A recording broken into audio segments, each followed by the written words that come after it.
भक्तगणों, आज आपको श्रीमद् भागवत में पंचम स्कंद चौथा अध्याय में ऋषभ देव जी का राज्य शासन की कथा कहूँगा। आप उसको ध्यानपूर्वक सुने और इस चैनल को लाइक करें, सब्सक्राइब जरूर करें। श्री सुखदेव कहते हैं, राजन, नाभिनंदन के अंग जन्म से ही भगवान विष्णु के वज्र, अंकुश आदि चिन्हों से युक्त थे। समता, शांति, वैराग्य और ऐश्वर्य आदि महाविभूति कारण उनका प्रभाव दिनोदिन बढ़ता जाता था। यह देखकर मंत्री आदि प्रकृति वर्ग, प्रजा, ब्राह्मण और देवताओं की यह उत्कंठ अभिलाषा होने लगी कि ये ही पृथ्वी का शासन करे। उनके सुंदर और सुडोल शरीर, विपुल कीर्ति, तेज, बल, ऐश्वर्य, यश, पराक्रम और शूरवीरता आदि गुणों के कारण महाराज नाभि ने उनका नाम ऋषभ श्रेष्ठ रखा। एक बार भगवान इंद्र ने ईर्ष्यावश उनके राज्य में वर्षा नहीं की। तब योगेश्वर भगवान ऋषभ ने इंद्र की मूर्खता पर हंसते हुए अपनी योग माया के प्रभाव से अपने वर्ष अजनाब खंड में खूब जल बरसाया। महाराज नाभि अपनी इच्छा के अनुसार श्रेष्ठ पुत्र पाकर अत्यंत आनंदमग्न हो गए और अपनी ही इच्छा से मनुष्य शरीर धारण करने वाले पुराण पुरुष श्री हरि का स्वप्रेम लालन करते हुए उन्हीं के लीला विलास से मुक्त होकर वत्स तात ऐसा गदगद वाणी से कहते हुए बड़ा सुख मानने लगे।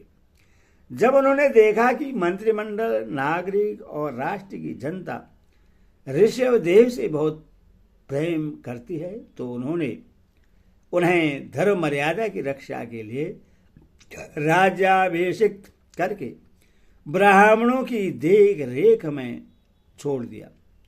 आप अपनी पत्नी मेरु देवी के सहित बद्रिकाश्रम को चले गए। वहां अहिंसा वृत्ति से, जिससे किसी को उद्वेग न हो, ऐसी कौशल पूर्ण तपस्या और समाधि योग के द्वारा भगवान वासुदेव के नर नारायण रूप की आराधना करते हुए समय आने पर उन्हीं के स्वरूप में लीन हो गए। पांडुनंदन, राजा नाभि के विषय में यह लोकोक्तियां प्रसिद्ध हैं। राशि नाभि के ही उदार कर्मों का आचरण दूसरा कौन पुरुष कर सकता है। जिनके ही शुद्ध कर्मों से संतुष्ट होकर साक्षात श्री हरि उनके पुत्र हो गए थे। महाराज नाभि के समान ब्राह्मण भक्त भी कौन हो सकता है। जिनकी दक्षिणादि से संतुष्ट हुए ब्राह्मणों ने अपने मंत्र बल से उन्हें यज्ञशाला में साक्षात श्री विष्णु भगवान के दर्शन करा दिए। भगवान ऋषभदेव ने अपने देश अजनाब खंड को कर्म में मानकर लोक संग्रह के लिए कुछ काल गुरुकुल में वास किया।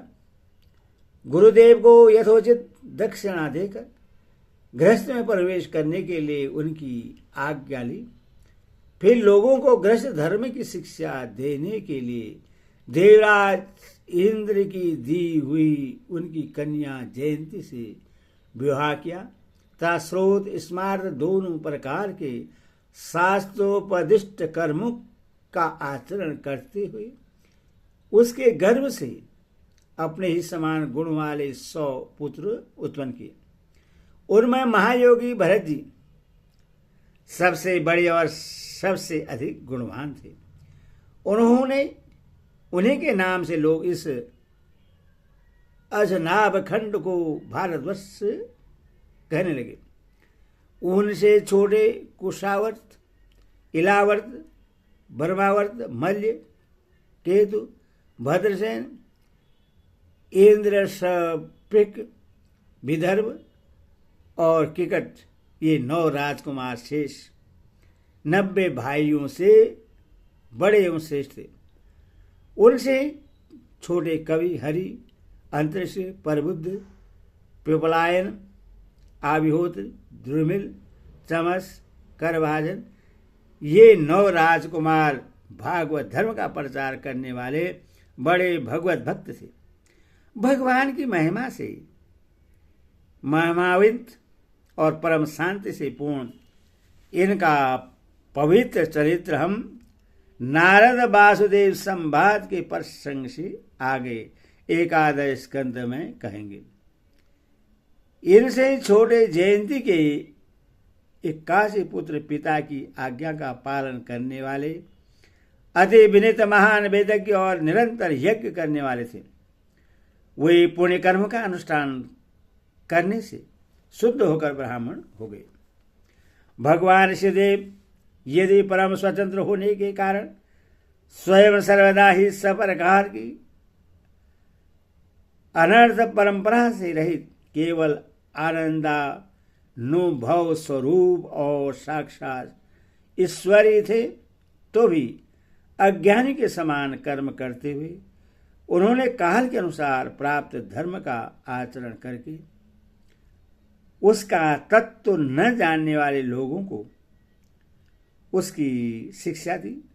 साधे सम शांत सुहृदय और कारुणिक रहकर धर्म अर्थ यश संतान भोग सुख और मोक्ष का संग्रह करते हुए गृहस्थाश्रम में लोगों को नियमित किया। महापुरुष जैसा जैसा आचरण करते हैं दूसरे लोग उसी का अनुसरण करने लगते हैं। यदि भी वे सभी धर्मों के सारू भेद के गुण रहस्य को जानते थे, तो भी ब्राह्मणों की बतलाई हुई विधि से सामदानादि नीति के अनुसार ही जनता का पालन करते थे। उन्होंने शास्त्र और ब्राह्मणों के उद्देशानुसार भिन्न भिन्न देवताओं के उद्देश्य द्रव्य देश काल आयु श्रद्धा ऋतु आदि से सुसंपन्न सभी प्रकार के 100 यज्ञ किए।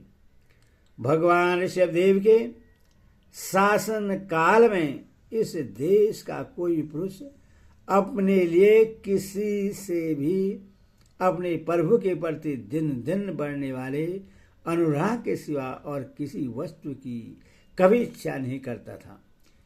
यही नहीं, आकाश कुसुमादि अविद्यमान वस्तु की भांति कोई किसी की वस्तु की दृष्टिपात भी नहीं करता था। एक बार भगवान श्रीदेव घूमते घूमते ब्रह्मावर्त देश में पहुंचे। वहां बड़े बड़े ब्रह्म ऋषियों की सभा में उन्होंने प्रजा के सामने ही अपने समाहित चित्त तथा विनय और प्रेम की भार से सुश्रेत पुत्रों को शिक्षा देने के लिए इस प्रकार कहा। हरि ओम तत्सत हरि ओम तत्सत।